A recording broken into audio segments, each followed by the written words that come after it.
అన్న జగన్మోహన్ రెడ్డి గారు అన్నా క్యాంటీన్లు అన్ని నాశనం చేసి పేదవాడు పట్టగొట్టాడు. అదే నేను నా ప్రభుత్వంలో అన్నా క్యాంటీన్ ద్వారా పేదవాళ్ళందరికీ ₹5 భోజనం పెట్టేవాడిని.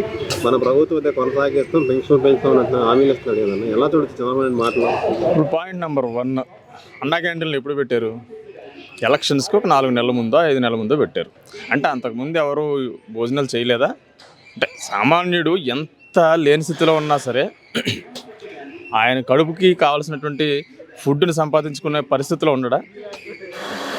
అంటే కేవలం అన్నా క్యాంటీన్ ద్వారా పెట్టేటువంటి ₹5 అన్నం ద్వారానే ఈ రాష్ట్రంలో ప్రజలందరూ బతికారా? ఎలక్షన్స్ ముందు ఆయన పబ్బం గడుపుకోవడానికి ₹5 అన్నా క్యాంటీన్ అని పెట్టి దాని వెనకాతల ఒక్కో క్యాంటీన్ కట్టడానికి ఎంతెంత బిల్లులు దోచుకున్నారు? రాష్ట్ర ఖజానాలోంచి ఒక అన్నా క్యాంటీన్ వాల్యూ దాదాపు 50 లక్షల నుంచి 80 లక్షలు ఖర్చు పెట్టారు. మరి అవన్నీ ఎక్కడికి పోయినాయి? అంటే నువ్వు ₹5 పెట్టేసి నీ వెనకాతల నువ్వు ₹5 కోట్ల అన్నా క్యాంటీన్లు దోచుకుంటే నువ్వు మంచి చేసినట్ట? పెన్షన్లు ఎక్కువ ఇస్తాడా? నువ్వు ఎప్పుడు వేస్తానన్న పెన్షన్లు? జగన్మోహన్ రెడ్డి గారు ₹1000 పెన్షన్ 2000 చేస్తానని ప్రకటించిన తర్వాత ప్రజా సంకల్ప యాత్రలో నువ్వు ఎన్నికల ముందు 2000 చేస్తానని చెప్పావు. ఆయన అంతకుముందు ఏం చెప్పాడు? ఒకవేళ చంద్రబాబు నాయుడు ఈ మాట అంటే కనుక ఇదే 2000 నేను పెంచుకుంటూ పోయి మీకు 3000 చేస్తాను 5 ఏళ్లలో అని చెప్పాడు. చేశాడు కదా. మొన్న జనవరి 1వ తారీఖు పెన్షన్ ఎంత? 3000. మరి ఇంక చంద్రబాబు నాయుడు హామీలకి స్థిరత్వం ఎక్కడుంది? అతని వల్ల ఏమవుద్ది? అంటే తను ఏమంటున్నాడంటే ఈ రాష్ట్రం ఈ 5 ఏళ్లలో 20 సంవత్సరాలు వెనక్కి వెళ్ళిపోయింది. అదే నేను రోడ్లు, భవనాలు, ఉద్యోగాలు, ఉపాధి, ఇండస్ట్రీలు చేసేవాడిని. జగన్మోహన్ రెడ్డి వల్ల రాష్ట్రం సర్వనాశనం అయిపోయిందని అంటున్నాడు కదా. సర్వనాశనం అయిపోయింది అనడానికి మరి కళ్ళు కని పోనీ ఏంటి? ఇప్పుడు మనకు అన్న ఆపరేషన్ చేయించుకున్నాడు కదా, ఒకసారి అలా కుప్పం వెళ్ళి చూడమను. కుప్పం వెళ్ళి చూస్తే ఆ బస్ స్టాండ్లు, ఆ చుట్టుపక్కల ఉన్నటువంటి మెడికల్ కాలేజీలు, రైతు భరోసా కేంద్రాలు, విలేజ్ క్లినిక్లు ఇవన్నీ కనబడతాయి కదా. మరి ఇది అభివృద్ధి కదా? స్కూల్స్, పిల్లల యూనిఫామ్స్, బుక్స్, ట్యాబ్లు, డిజిటల్ ఎడ్యుకేషను ఇదంతా అభివృద్ధిలో భాగం కదా. అంటే చంద్రబాబు నాయుడు దృష్టిలో అభివృద్ధి అంటే ఏంటి? అప్పులు చేసి వెళ్ళిపోవడమా? ఆ రోజు నువ్వు సరే అభివృద్ధి కాదే అనుకుందాం, జగన్ చేసింది అభివృద్ధి కాదు. మరి నువ్వు చేసిన 4.5 లక్షల కోట్ల అప్పులో ఏం చేసావు అభివృద్ధి? కనీసం మరి అమరావతి కట్టగలిగావా? ఇప్పుడు ఏదో ఎందుకు పొద్దునుండి సాయంత్రం గొడవలు చించుకుంటున్నారు కదా, అమరావతి కట్టగలిగావా కంప్లీట్గా? పోనీ అదైనా నువ్వు సరిగా వెలగబెట్టావా? అది కూడా తాత్కాలికమే. నువ్వు కట్టింది ఏది? నువ్వు చూపించింది ఏది అభివృద్ధి? అంటే వీళ్ళ దృష్టిలో అభివృద్ధి ఏంటంటే అప్పులు పెట్టేసి వెళ్ళిపోవడం అనేది అభివృద్ధి. మరి జగన్మోహన్ రెడ్డి గారు కూడా అప్పులు అంటున్నారు వీళ్ళు. మరి అదే అప్పులు జగన్మోహన్ రెడ్డి చేసినటువంటి అప్పుల్లో అధిక శాతం ఎవరికి చేరుతుంది? మనకే కదా. అంటే ఇక్కడ ఇంకో విచిత్రమైన వాదన ఏంటంటే మన డబ్బులు మనకే పెడుతున్నాడు. మరి గతంలో నువ్వు మా డబ్బులు ఎవరికి పెట్టావు? ఏం చేసిన అప్పులేమో అప్పుల పాలు అయిపోయింది అంటావు, మరి నువ్వు చేసిన అప్పులేమో అభివృద్ధి అంటావు. అభివృద్ధి ఎక్కడ? నువ్వు అభివృద్ధి చేసుంటే ఇప్పుడు ఇంత ఖర్చు పెట్టాల్సిన పనే ఉంది. చంద్రబాబు నాయుడు గతంలో అభివృద్ధి చేస్తుంటే 2014 నుంచి 19 వరకు అభివృద్ధి చేస్తుంటే మరి ఈయన ఖర్చు పెట్టాల్సిన అవసరం ఏముంది? మిగులు బడ్జెటే కదా మనకి. అప్పుడు ఎన్టీఆర్ వెన్నుపోటు పొడిచి పార్టీ లాక్కున్న దగ్గర నుంచి ఈ రోజు అంటే 2014 వరకు కూడా నువ్వు 14 ఏళ్ళు ముఖ్యమంత్రిగా ఏడిసావు కదా. మరి 14 ఏళ్లలో ఏ ఒక్క సంవత్సరమైనా మిగులు బడ్జెట్తో వెళ్ళావా? ఎప్పుడూ అప్పులే కదా. సో ఇక్కడ చంద్రబాబు నాయుడు చేసినటువంటి అభివృద్ధి అనేది శూన్యం అన్న. ఇదంతా పచ్చపత్రికల్లోనూ ఎల్లో మీడియాలోనే చెప్పుకుంటారు, అంతకుమించి ఏమీ ఉండదు. ఈ రాష్ట్రంలో వైఎస్ఆర్సీపీ ప్రభుత్వంలో ఎమ్మెల్యేలు కానీ, ఎంపీలు కానీ అధికారులను ట్రాన్స్ఫర్ చేయటం, వాళ్ళ పార్టీలో పోటీ చేయడానికి లీడర్స్ పారిపోతున్నారు, పక్క పార్టీలో చూస్తున్నారు, ఆలోచిస్తున్నారు కదా. ఈరోజు టీడీపీలో క్యాండిడేట్లు ఎవరు ఉన్నారు?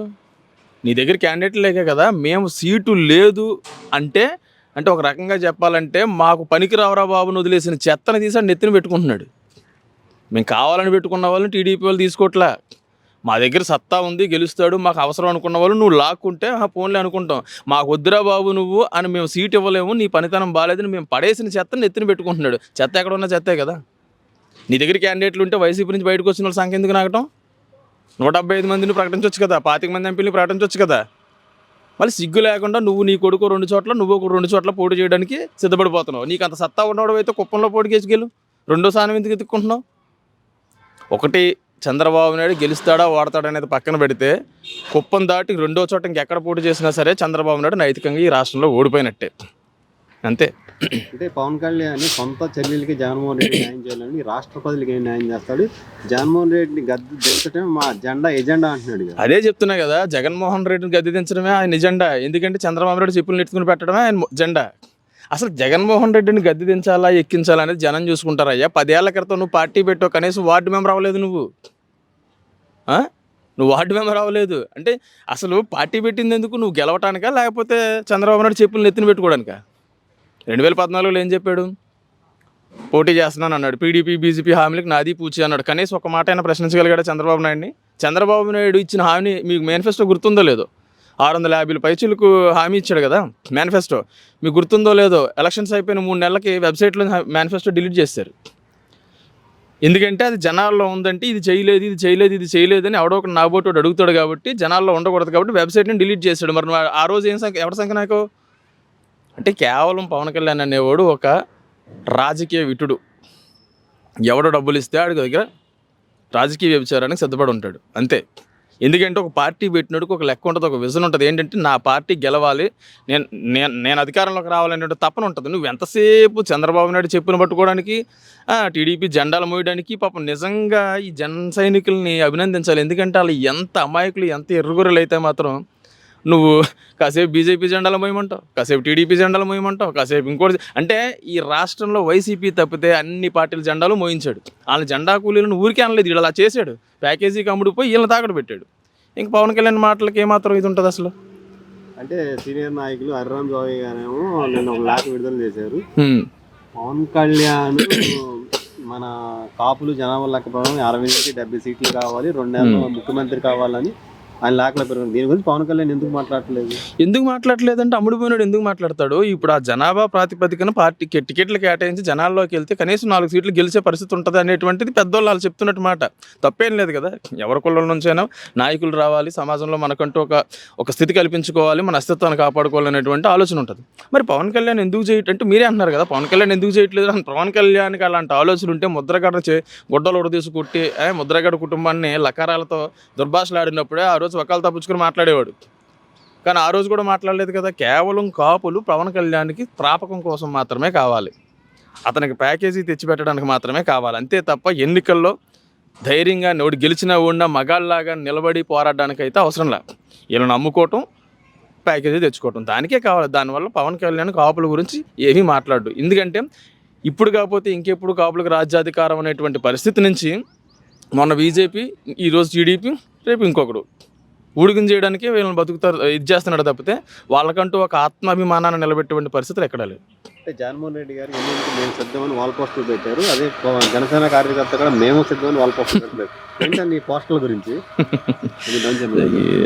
సిద్ధం అంటే ఇప్పుడు పవన్ కళ్యాణ్ సిద్ధం అనే దాన్ని మనం చాలా సిల్లీగా ఉంటుంది. నువ్వు మొన్న ఏం చెప్పావు? పొత్తులు లేవని చెప్పావు గతంలో.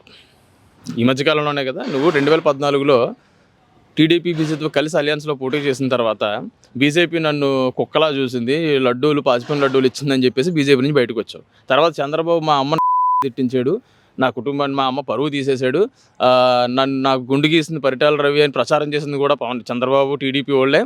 నువ్వే గొడవలు ఎంచుకున్నావు కదా. మళ్ళీ ఏం చేసావు? ఎలక్షన్స్ ముందు మళ్ళీ బీజేపీ అన్నావు, బీజేపీతో పొత్తు అన్నావు, బీజేపీ రోడ్ మ్యాప్ ఇస్తుంది అన్నావు. 4 రోజులకి మళ్ళీ టీడీపీతో కలవను, కలిసే పరిస్థితే లేదన్నావు. మళ్ళీ ఇప్పుడు కట్ చేస్తే స్కిల్ స్కామ్లో నువ్వు బొక్కలోకి వెళ్ళినోడి దగ్గరికి వెళ్ళి మిలాఖాత్ అయి బయటకు వచ్చి నేను టీడీపీ సంఖ్యను ఆగుతున్నాను, మీరు కూడా నా సంఖ్యను ఆగండి అని చెప్పావు. అంతేనా? అంటే ఇదంతా ఏంటి? టీడీపీ చంద్రబాబు నాయుడు ఆడుతున్న నాటకమే. పవన్ కళ్యాణ్ ఆడి దగ్గర పడుకోమంటే పోయి పడుకోవాలి అంతే. చంద్రబాబు నాయుడు ఎవరి దగ్గర పడుకోమంటే ఆడి దగ్గర పోయి పడుకోవాలి పవన్ కళ్యాణ్. అందుకే పెట్టుకుంది. నువ్వు టీడీపీని బీజేపీని తిట్టంటే తిట్టాలి, పొగడంటే పొగడాలి. ఇదంతా ఏం కాదండి. జనసేన పార్టీని అడ్డు పెట్టుకుని బీజేపీతో టీడీపీని కలపటానికి చేసినటువంటి రంకు బాగోతలు ఇవన్నీ బీజేపీ వాళ్ళు దగ్గరికి రానివ్వట్లేదు. ఇంకా సచ్చినట్టు టీడీపీ ఎలా చెప్తే అలా చేయాలి కాబట్టి టీడీపీ చెప్పినట్టే వింటాడు. అంటే బీజేపీ అధ్యక్షురాలు దగ్గుబాటి పురంధేశ్వరి గారు ఈ రాష్ట్రంలో 10 లక్షల కోట్ల అప్పులు చేశారు, రాష్ట్రం అధోగతి పాలైపోయిందని ఆవిడ బీజేపీలోనే కదా ఉంది, సెంట్రల్లో బీజేపీ అనే ఉంది. నిర్మలా సీతారామన్ గారు అక్కడే ఉంటారు కదా. ఒకసారి ఆవిడ చెప్పిన డిబేట్లు చూడమనండి. ఇదంతా వేరే సబ్జెక్ట్, ఆవిడకి అర్థమవుతుంది. ఈ రాష్ట్రంలో ఉన్నటువంటి అప్పు ఎంతో 6.86 ఎంతో 6.5 లక్షల కోట్లు. అందులో 4.5 లక్షల కోట్లు చంద్రబాబు నాయుడు హయాంలో చేసిందే కదా. వాటికి సంబంధించిన లెక్కలన్నీ కూడా నిర్మలా సీతారామన్ గారు రీసెంట్గా కూడా చెప్పారు. ఈ రాష్ట్రంలో ఉన్నటువంటి అప్పు ఏ పరిస్థితిలో ఉంది, ఎలా ఉంది అనేది. ఒకవేళ పరిధి దాటిపోతే కేంద్రం ఎందుకు అప్పిస్తుంది, ఆర్బీఐ ఎందుకు అప్పిస్తుంది, ఎఫ్ఆర్బిఎం నిబంధనలు ఎందుకు ఊరుకుంటాయి? ఏంటంటే నోటికి 10 లక్షల కోట్లు అంటే అనేస్తే పోద్ది కదా ఒక మాట. ఈ మాట అనడానికి అసలు ఆవిడకి సిగ్గుండాలి. బీజేపీలో ఉండి అధికార పక్షంలో సెంట్రల్లో బీజేపీ ఉండి కేంద్ర ఆర్థిక శాఖ మంత్రి స్వయంగా చెప్పిన మాటలు కూడా పట్టించుకోకుండా ఆవిడ ఇక్కడ తప్పుడు ప్రచారం చేస్తుందంటే ఎవరి కోసం? భావమెప్పు కోసమా? చచ్చిన పాము టీడీపీని మళ్ళీ బతికించడం కోసమా? ఎవరు నమ్మరు? నమ్మే పరిస్థితి లేదు ఇక్కడ. పురంధేశ్వరైనా ఇంకొకరైనా ఈ రోజు వచ్చే కొత్త ఆర్టిస్టులు ఎవరైనా సరే చంద్రబాబు రాజకీయ నాటకంలో పావులండి. వాడుకుంటాడు, వాడుకున్నంతకాలం వాడుకుంటాడు. వాళ్ళ పబ్బాలు గడుపుకోవడం కోసం ఈయన చేతులు బందీలుగా ఆడతారు అంతే. అంటే రాబోయే 2024 ఎలక్షన్లో జగన్మోహన్ రెడ్డి గారు సింగిల్గా వస్తున్నారు, ప్రతిపక్షాలను కట్టకట్టేస్తున్నారు. ఈ జనాలు ఎవరి వైపు ఉంటారు, ఎటువైపు మొగ్గుతారు? గతంలో కూడా అందరూ కలిసి వచ్చారు కదన్నా. ఇప్పుడు ఈరోజు జగన్మోహన్ రెడ్డి గారు ఏమి కొత్తగా సింగిల్గా రాలేదు. గత 2 దఫాలుగాను సింగిల్గానే వచ్చారు. 2014లోనూ సింగిల్గానే వచ్చారా, 2019లోనూ సింగిల్గానే వచ్చారా, 2024లోనూ సింగిల్గానే వస్తారు, రేపు పొద్దున 29 ఆ తర్వాత కూడా సింగిల్గానే వస్తారు. కానీ వీళ్ళకి పొత్తులు సరే, వీళ్ళందరూ పొత్తులు పెట్టుకోవడానికి రీజన్ ఏంటి? జగన్మోహన్ రెడ్డి ఒక్కడికి చూసుకోవటమే కదా. అంటే ఒక్కడిని ఎదిరించుకోవడానికి దమ్ము లేక మీరందరూ కట్టకట్టుకొని వస్తారా? నిజంగా మీరు చేసిన పాలన అంత గొప్పగా ఉంటే, ప్రజలకు మీరు అంత సంక్షేమాన్ని అందిస్తే, మీరు అంత అభివృద్ధి చేసుంటే, ఇదిగో నేను ఈ 14 ఏళ్లలో పోనీ 14 ఏళ్ళు పక్కన పెట్టండి, ఈ 5 ఏళ్ళు పోనీ 2014, 2019 ఈ 5 ఏళ్ళు ఇదిగో నేను ఇంత పీకి కట్టలు కట్టాను మీకోసం అని అడగొచ్చు కదా. నా పాలన ఇది, ఈ 5 ఏళ్ళు నా పాలన చూసి నాకు ఓటేయండి అని చంద్రబాబు నాయుడు ఎందుకు అడగలేకపోతున్నాడు? ఇప్పుడు చంద్రబాబు నాయుడు అంటే పక్కన పెట్టండి, మరి వాళ్ళు ఒకళ్ళు తప్పించుకుంటున్న పార్టీలు ఉన్నాయి, తోక పార్టీలు. మరి ఈ తోక పార్టీలు అన్నా సరే, అవును మా చంద్రబాబు నాయుడు గారు ఎంత పీసారు అంత పొడిసారు, ఈ 5 ఏళ్లలో దాన్ని చూసి మీరు ఓటు ఎందుకు ఆ దమ్ము లేదు? జగన్ ఏమన్నాడు? మీ ఇంట్లో మంచి జరిగితే నేను చెప్పిన మాట ఖచ్చితంగా మీకు చేశానని అనిపిస్తే ఓటేయండి అన్నాడు. ఆ దమ్ము నీకెందుకు లేదు? 14 ఏళ్ళు ముఖ్యమంత్రికి చేసి నువ్వెందుకు పోసుకుంటున్నావు? అంటే ఒక్క జగన్ను చూసి నువ్వు అడుగు తీసి అడుగేయడానికి పోసుకుంటే ఇంతమంది సంకలనం ఆగుతావా? అంతకంటే నువ్వు రాజకీయ సన్యాసం తీసుకుంటే నీ బతుక్కి నీ వయసుకి ఒక మర్యాద ఉంటుంది కదా, ఒక గౌరవం ఉంటుంది కదా. ఇంతకంటే రాజకీయ సన్యాసం తీసుకుంటే ఏం కాదులే అన్న. జగన్ సింగిల్గా రావటం అనేది ఆయనకు పొత్తులు ఎప్పుడూ లేవు, ఇక మీదట కూడా ఉండవు అంతే.